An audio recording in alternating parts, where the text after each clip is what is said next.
Australia is being thrown into entirely unnecessary upheaval and division this year, as the Prime Minister asks us to consider whether or not to change the Constitution. And that really is the crux of the question, whatever the topic. It is the quintessential question which progressivism demands always be answered yes, and which conservatism demands be carefully considered, weighed and cautiously responded to.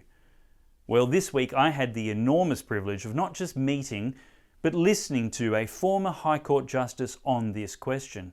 He voted in favour of the 1967 referendum regarding constitutional equality for Aboriginal Australians.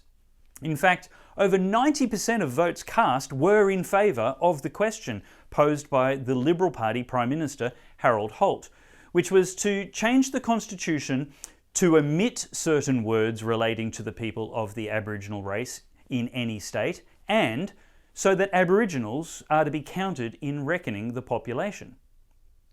What the Liberal Party did to remove discrimination between races over half a century ago, the so-called progressives want to put back in once again to create special rights for Australians on the basis of their racial heritage alone. Some Australians.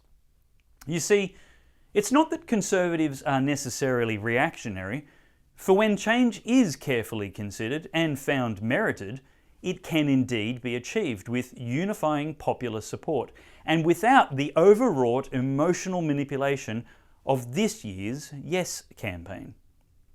The symposium I attended on the Wednesday was held by the Samuel Griffith Society, named after Australia's first Chief Justice of the High Court. The Society's general objectives are to educate Australians, to support research about the Constitution, and to promote discussion of constitutional matters, defending the virtues of the Constitution, and more.